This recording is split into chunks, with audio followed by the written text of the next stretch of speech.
اللہ الرحمن الرحیم۔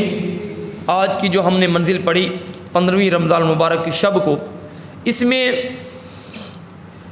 بہت سی قوموں کے تذکرے اور ان کے حالات اور ان کے انبیاء کرام کے واقعات کو بیان کیا گیا۔ تو میں انتہائی اختصار کے ساتھ سب سے پہلے حضرت موسیٰ علیہ السلام سے شروع کرتا ہوں۔ یاد رکھیے گا کہ موسیٰ علیہ السلام کے زمانے میں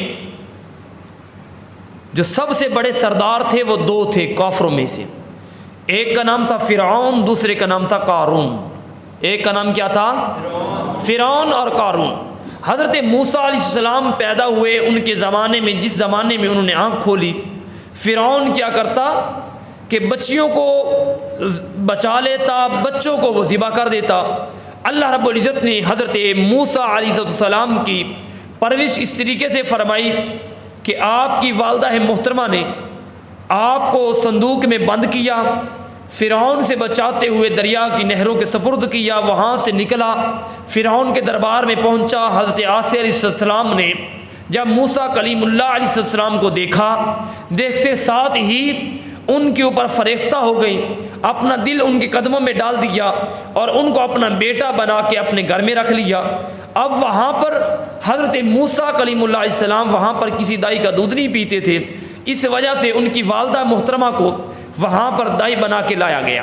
حضرت موسیٰ علیہ السلام جب جوان ہوئے، ابھی جوانی کی ہی عمر تھی، تو اس وقت وہاں پر ایک قوم آباد تھی، ایک بنی اسرائیل تھی، اور اس کے علاوہ ایک اور قوم تھی جس قوم کے اللہ رب العزت نے اس صورت شعراء کے اندر ذکر فرمایا کہ ان کا ایک آدمی تھا، اس قوم کا ایک بنی اسرائیل تھی، اور دوسری قوم جس کا ذکر کیا گیا، فرمایا کہ ایک مرتبہ درود پاک پڑھ لیں، الصلاۃ والسلام علیک یا سیدی یا رسول اللہ وعلی آلک واصحابک یا سیدی یا خاتم النبیین۔ حضرت موسیٰ کلیم اللہ علیہ السلام جب وہاں سے جوان ہو کر باہر نکلے، تو جوان ہوتے ساتھ ہی آپ نے کیا معاملہ فرمایا کہ ایک قوم تھی بنی اسرائیل کی، اور ایک قوم تھی، وہ لوگ تھے کہ جو فرعون کے خاص حواری تھے۔ ان بنی اسرائیل قوم کا اور فرعون کے حواری جو ان کے ماننے والے تھے، ان کے وزیر تھے جو ان کو سجدہ کرنے والے، وہ آپس میں کسی بات پر لڑ پڑے، کوئی لڑائی ہو گئی۔ حضرت موسیٰ علیہ السلام بنی اسرائیل کی سائڈ لے کر اس نے دیکھا کہ حضرت موسیٰ علیہ السلام نے کہ دوسری قوم کا آدمی جو ہے وہ ظلم کر رہا ہے، تو آپ نے اس کو تھپڑ مارا، تھپڑ مارنے کی وجہ سے وہ بندہ مر گیا۔ جب وہ مر گیا تو اس کی قتل کی شہرت جو ہے وہ دور دراز تک پھیل گئی، فرعون کے دربار تک پہنچ گئی۔ فرعون نے یہ عہد کر لیا کہ میں نعوذ باللہ حضرت موسیٰ علیہ السلام کو ان کو شہید کر دوں گا، انہوں نے ہماری قوم کے بندے کو کیا کیا ہے؟ قتل کیا ہے۔ جب فرعون نے یہ سارا پلاننگ کر لی، ایک بندہ بھاگتا ہوا آیا، اس نے حضرت عبداللہ بن مسعود رضی اللہ تعالیٰ عنہ کی روایت ہے، وہ بھاگتا ہوا آیا، اس نے حضرت موسیٰ علیہ السلام کی بارگاہ میں عرض کی کہ اس طریقے سے آپ کو قتل کرنے کا ارادہ ہے، آپ یہاں سے نکل جائیں۔ حضرت موسیٰ علیہ السلام وہاں سے نکلے، اور نکلتے ساتھ ہی آپ ایک جگہ پر تشریف لے کر گئے، وہاں پر دیکھتے ہیں کہ لوگ اپنے جانوروں کو پانی پلا رہے ہیں، کنویں سے کیا کر رہے ہیں؟ پانی پلا رہے ہیں۔ بڑی تیزی سے میں جلدی جلدی گزر رہا ہوں، پانی پلا رہے ہیں۔ تو وہاں پر کچھ دو بچیاں ہیں، دو شیزہ ہیں جو باحیا ہیں، وہ پیچھے کھڑی ہیں، اپنی باری کا انتظار کر رہی ہیں۔ آپ نے ان سے پوچھا کہ بیٹا کیا معاملہ ہے، کیا وجہ ہے؟ انہوں نے کہا، اچھے انداز میں پوچھا کہ کیا وجہ؟ انہوں نے کہا جی کہ پہلے یہ پئیں گے، ان کے جانور پئیں گے، چونکہ یہ سردار ہیں، اس کے بعد ہماری باری آئے گی۔ حضرت موسیٰ علیہ السلام نے ان سب کو پیچھے کیا، ان بچیوں کو آگے کیا، ان کے جانوروں کو پانی پینے دیا، ان کو پانی پینے دیا۔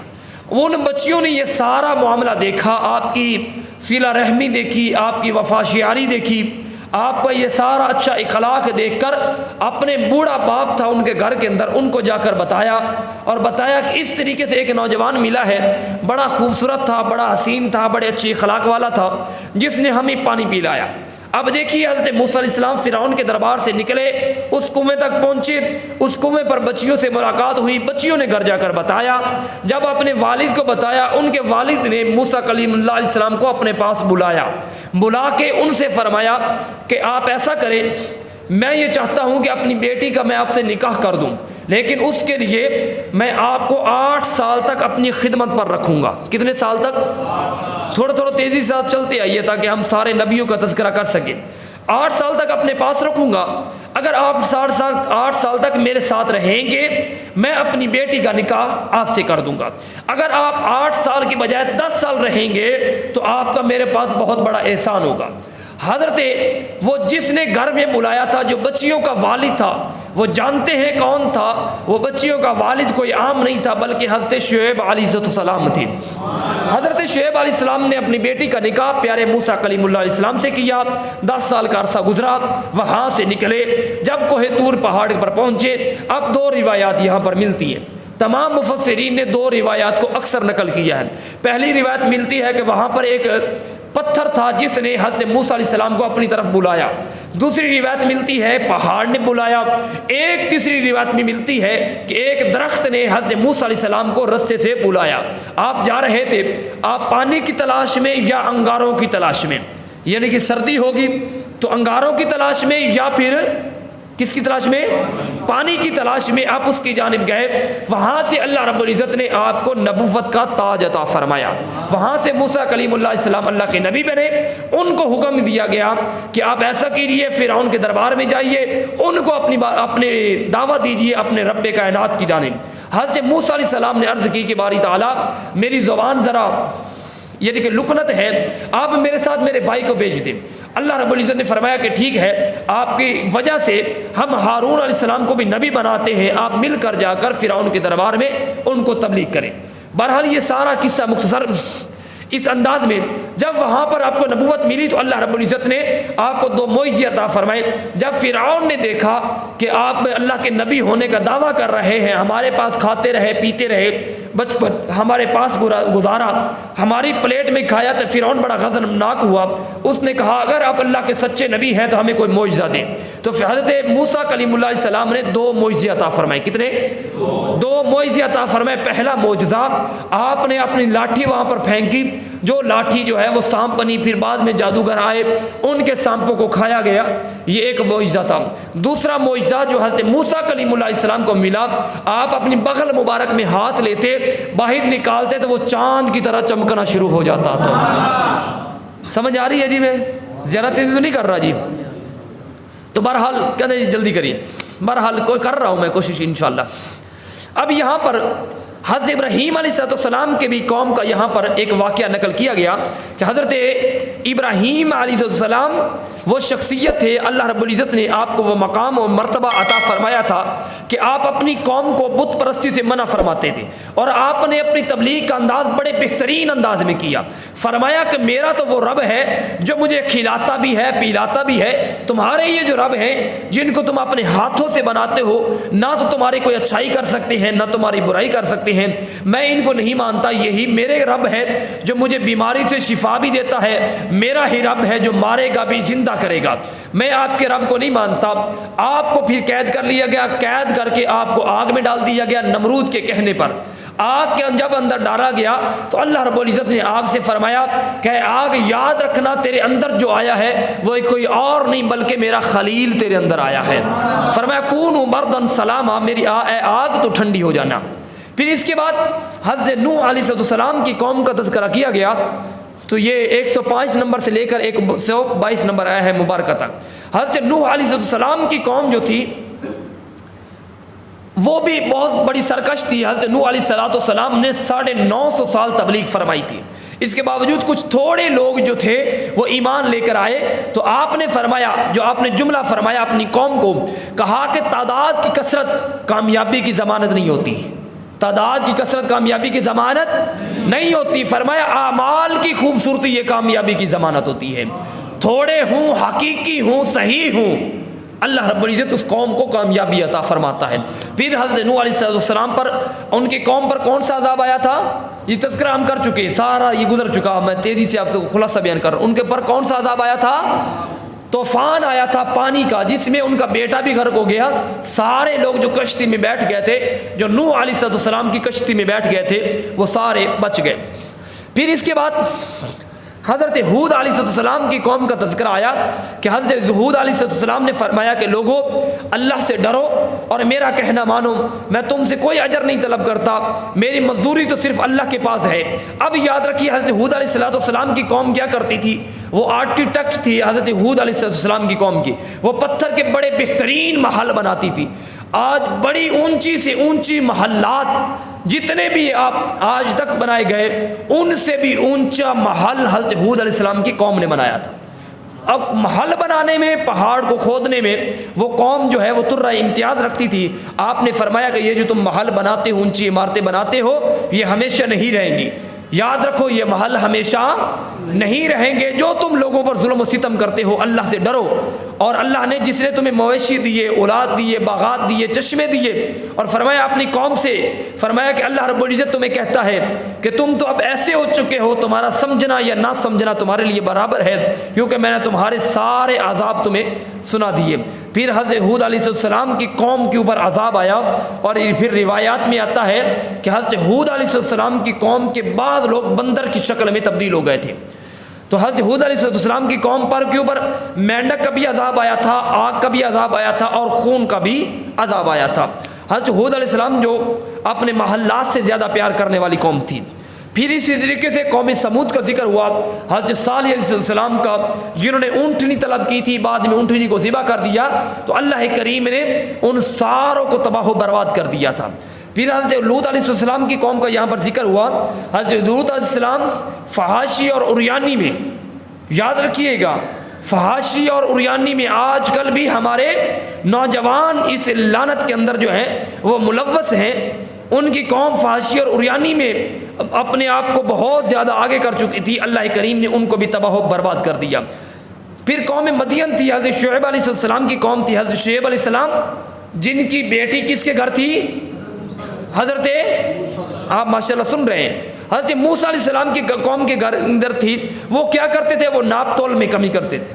سب سے بڑا جرم کیا تھا ان کا، ناپ تول میں، دوسرا جھوٹ، دوسرا پھر وہ فساد، ادھر دی گل ادھر تے ادھر دی گل ادھر کرنا، فسادی تھے، امانت میں خیانت کرنے والے۔ کوئی بات کرتا تو اس کو منٹ میں وہ بدل کے رکھ دیتے تھے۔ تو اللہ رب العزت نے حضرت شعیب علیہ السلام کی قوم مدین کو کے اوپر بھی تباہ و بربادی کا پیغام بھیج دیا۔ پھر ان کی قوم بھی اسی انداز میں بے شمار ان کے اوپر بھی ظلم و عذاب کے وہاں پر عذاب ان کے اوپر نازل ہوا تھا۔ یہ تھا جی مختصر سا تعارف مختلف اقوام کا جو اللہ رب العزت نے اپنی کتاب قرآن مجید میں ارشاد فرمایا۔ اس کو اگر پڑھنا ہو تو یہ 1 نمبر آیا سے لے کر 68 نمبر آیا ہے مبارکہ تک، اور 104 نمبر آیا ہے مبارکہ تک۔ پھر یہ اس کا واقعہ چلتا چلتا یہ سورۃ نمل تک جا کے پہنچتا ہے۔ تو یہ سارا واقعہ جو ہے سورۃ الشعراء، سورۃ کا کیا نام ہے، سورۃ شعراء، اس کے اندر یہ سارا، شعراء کہتے ہیں نشانیوں کو، شعراء جیسے کہ شاعر اللہ کہتے ہیں۔ تو اس کے اندر اللہ رب العزت نے پچھلی ساری قوموں کے اوپر جو ہے اترنے والے ان کے عذاب کا یہاں پر تذکرہ فرمایا۔ اور پھر یہاں پر حضرت سلیمان علیہ السلام اور حضرت داؤد علیہ السلام کا بھی تذکرہ کیا گیا۔ تو حضرت، میں نے عرض کیا تھا کہ دنیا میں کتنے بادشاہ ایسے گزرے ہیں کہ جنہوں نے پوری دنیا پر حکمرانی کی تھی، کتنے تھے، کتنے، جن میں سے مسلمان کتنے تھے، 2، اور کافر۔ ان میں سے جو حضرت سلیمان علیہ السلام جو مسلمان تھے، حضرت سلیمان علیہ السلام کو اللہ رب العزت نے پوری کائنات کے اوپر آپ کو بادشاہت عطا فرمائی تھی۔ حضرت سلیمان علیہ السلام ایک دن جا رہے تھے اپنے لشکر کے ساتھ، آپ کو اللہ رب العزت نے اتنی قدرت عطا فرمائی تھی کہ آپ جانوروں کی ہر طرح کی بولیوں کو سن بھی لیتے تھے، سمجھ بھی سکتے تھے۔ جب آپ رستے میں جا رہے تھے تو آپ نے دیکھا کہ ایک کیڑی باتیں کر رہی ہے اپنے دوسرے سے کہ اپنے بل میں چلے جائیں، اپنے گاروں میں چلی جائیں، یہ نہ ہو کہ ان کی لشکر گزرے اور ان کے پاؤں کے نیچے آپ ہم روندی جائیں۔ حضرت داؤد علیہ السلام نے اللہ کا شکر ادا کیا اور کہا کہ باری تعالیٰ، اس شکر کے ذریعے میں آپ کی قوم کی دعوت کرنا چاہتا ہوں۔ کیا کرنا چاہتا ہوں؟ اللہ نے، آپ نے مجھے اتنی ملکہ عطا فرمایا ہے، اس کے زمرے میں دعوت کرنا چاہتا ہوں۔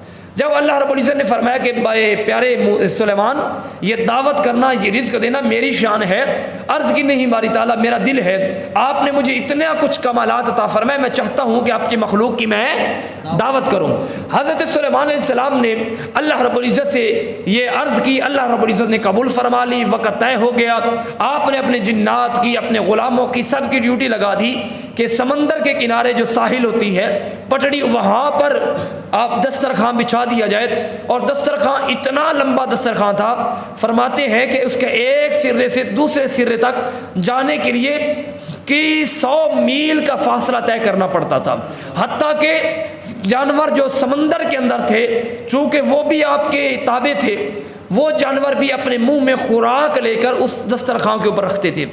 اگر کوئی بھی پرندہ تھا، کوئی کچھ بھی تھا، ساری خوراکیں لے کر اس دسترخوان کے اوپر رکھتے تھے، کوئی بھی چیز تھی ہر جانور کے لیے وہاں پر انتظام کیا گیا۔ جب وہ پہاڑ بن گیا خوراک کا، تو آپ نے فرمایا عرض کی باری تعالیٰ آج میں دعوت کرنا چاہتا ہوں۔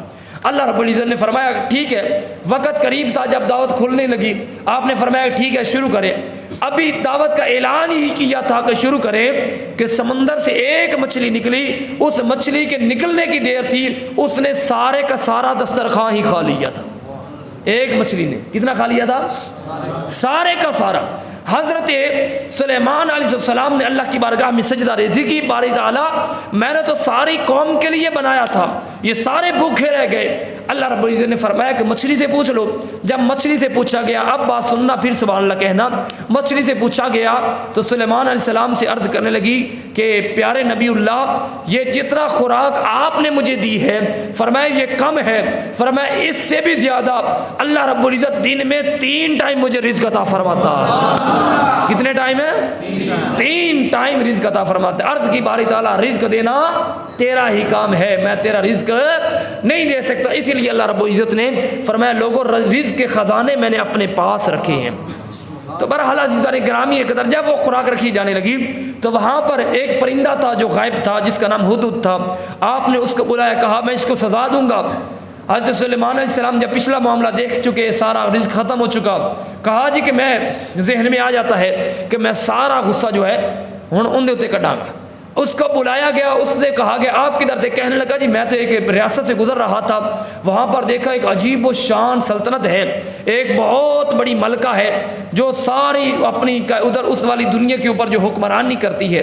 تو حضرت سلیمان علیہ السلام نے فرمایا کہ ٹھیک ہے، تمہیں معافی صورت ہوتی ہے کہ میں تمہیں خط لکھ کر دوں گا، وہ خط تم اس کو دے دینا۔ جب تم اس کو خط دے دو گے، یہ صفحے جو میں سنا رہا ہوں نا، اس صفحے کو پڑھتے پڑھتے مجھے 5-6 گھنٹے لگے ہیں، تو میں آپ کو ایک ایک وہ پکی پکائی کھیر دے رہا ہوں، تو ذرا سبحان اللہ کہہ دیں، الصلاۃ والسلام علیک یا۔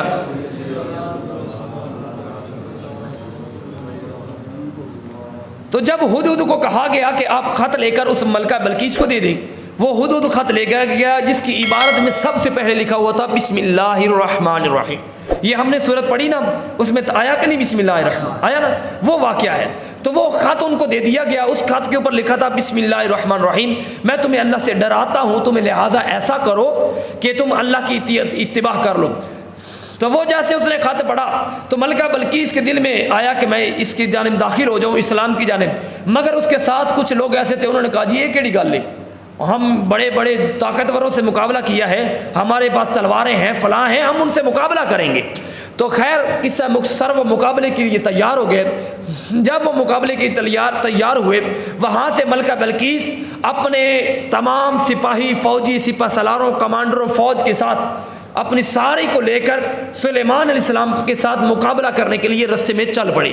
وہاں سے وہ چل پڑی، حضرت سلیمان علیہ السلام کو خبر پہنچی، آپ نے اپنے درباریوں سے فرمایا کہ تم میں سے کون ایسا ہے کہ جو ان کے پہنچنے سے پہلے یہاں پر تخت لے آئے۔ تو وہاں پر جن اٹھا، جن نے کہا جی کہ میں یہ مجلس کے ختم ہونے سے پہلے میں جو ہے تخت لا کر آپ کے سامنے رکھ دوں گا۔ سبحان اللہ، تو کہو تخت کیڑا نکا سی، تخت بہت بڑا تخت تھا۔ آپ نے فرمایا نہیں اس سے پہلے چاہیے۔ اب وہاں پر جب جن بھی پیچھے رہ گئے، سارے پیچھے رہ گئے، وہاں پر اللہ کا ولی کھڑا ہوا، جتنے کوئی نہ ہوئے تو اللہ کا ولی کام ہوتا ہے۔ بڑی بڑیوں کی کشتی کنارے لگانے کے لیے اللہ کے ولی آئے، نگاہ ولی میں وہ تاثیر دیکھی بدلتی ہزاروں کی. یہی شعر میں اگر سورے پڑھا تو میرے پیسے بھی ہو جانے. ذرا کہہ دو سبحان اللہ. تو بہرحال عزیزان گرامی قدر، ایک اس شعر کو ہم تھوڑا سا محبت سے پڑھتے ہیں. نگاہ ولی میں وہ تاثیر دیکھی، نگاہ ولی میں تاثیر دیکھی.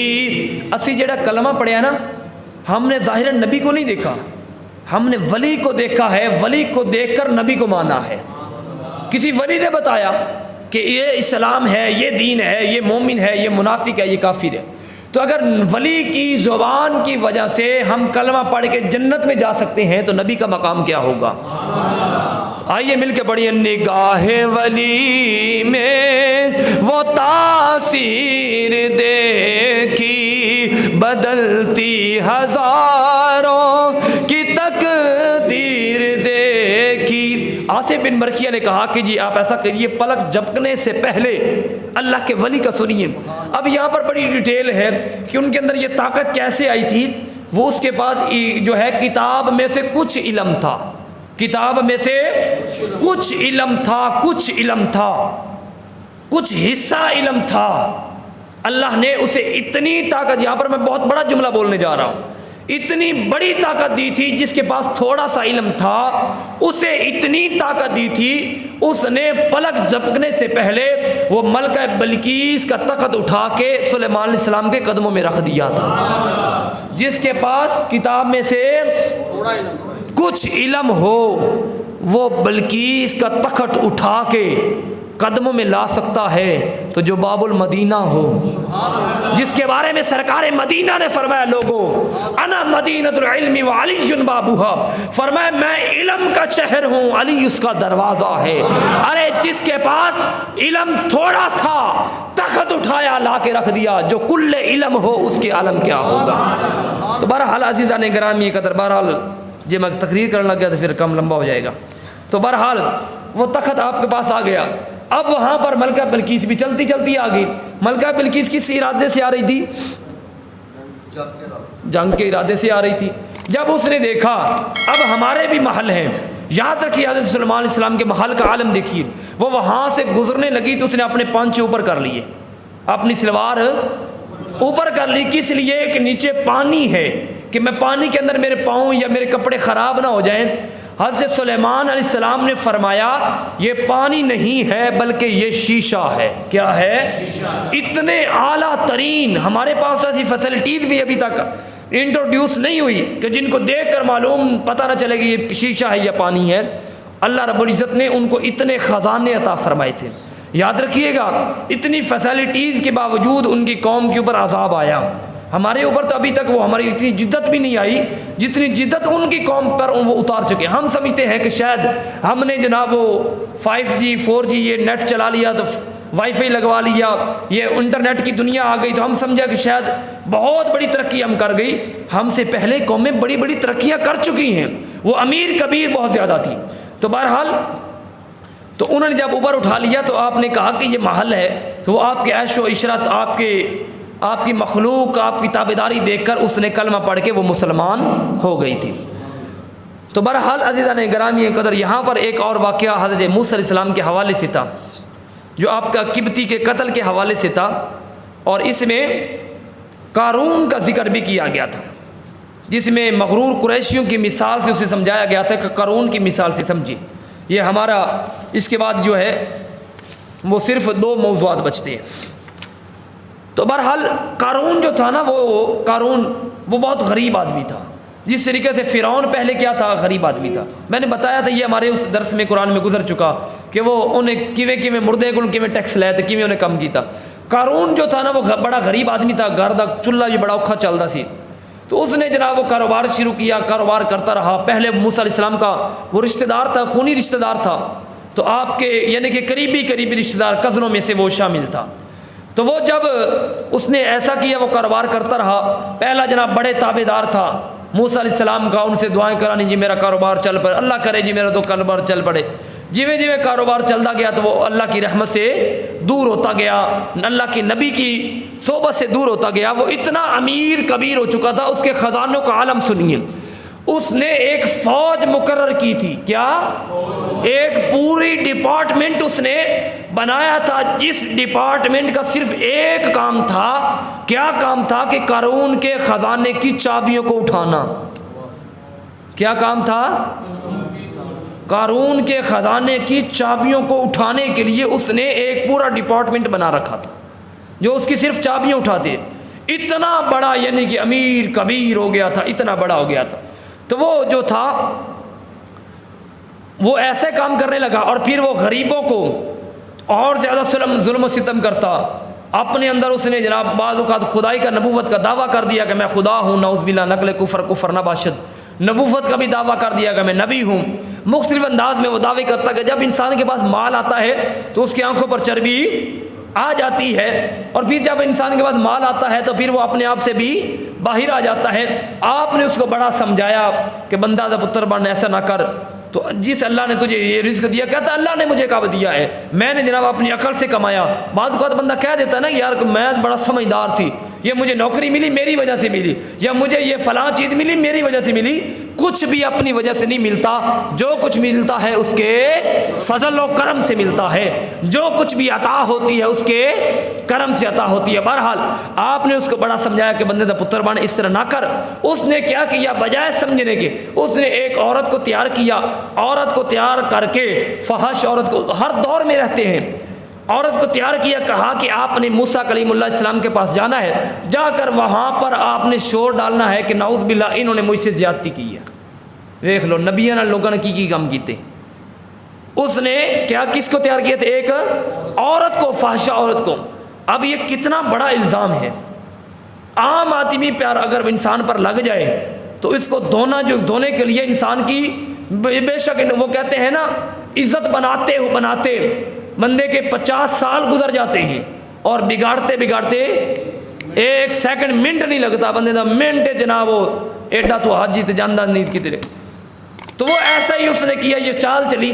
اللہ کریم نے اس کا یہ پردہ فاش کیا۔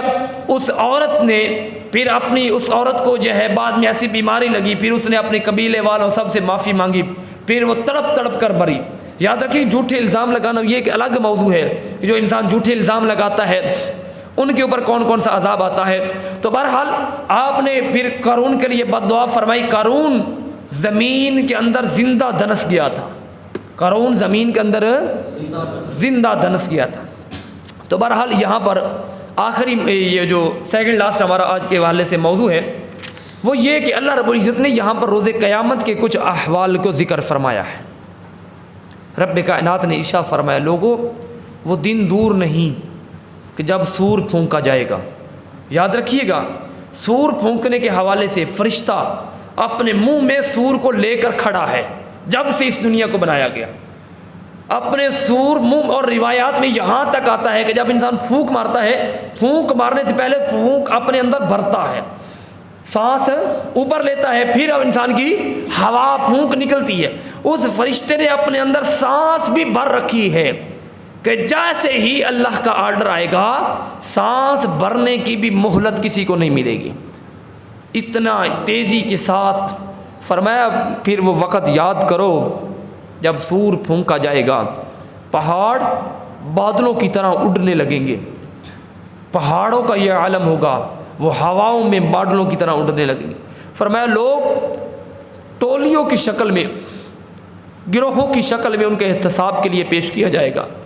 کریم آقا السلام نے ارشاد فرمایا، لوگوں جب حساب قریب ہوگا، فرمایا ہر ایک انسان اپنے پسینے میں ڈوب رہا ہوگا، اور پھر فرمایا لوگوں جب حساب قریب ہوگا اس وقت فرق ہو جائے گا کس نے اچھی عادات کی کس نے بری عادات کی۔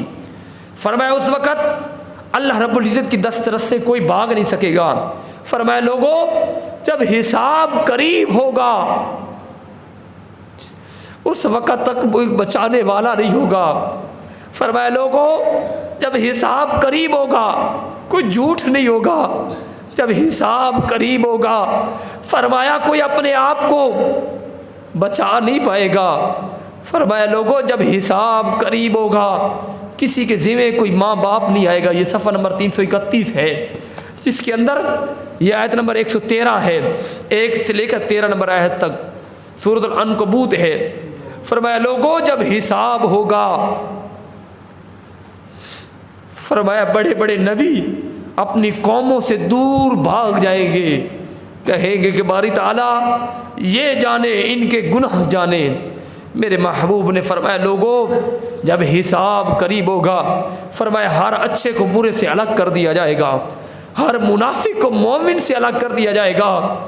آج تو ڈگمگ ہے, کھچڑی پکی ہے, ہم اپنے اوپر سفید چادر سفید لباس اوڑھ کے اپنی میل کو چھپا لیتے ہیں.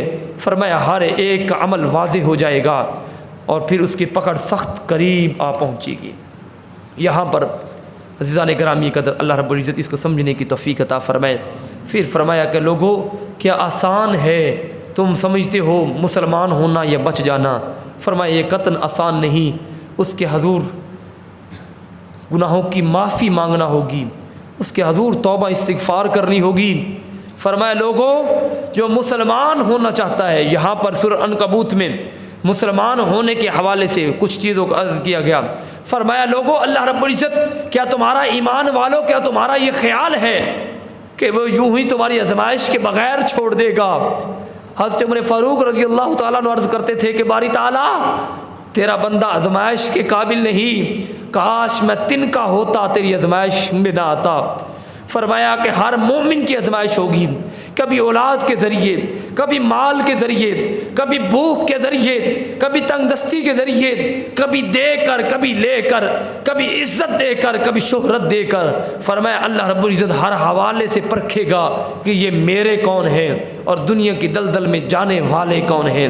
اللہ رب العزت کبھی اقتدار دے کر دیکھے گا, کبھی منصب دے کر دیکھے گا, کبھی عزت اور شہرت کی بلندیوں پر پہنچا کے دیکھے گا اور کہے گا کہ بندے بتا ان میں سے میرا کون ہے. اور کبھی بھوک اور افلاس دے کر دیکھے گا اور پوچھے گا ان میں سے میرا کون ہے.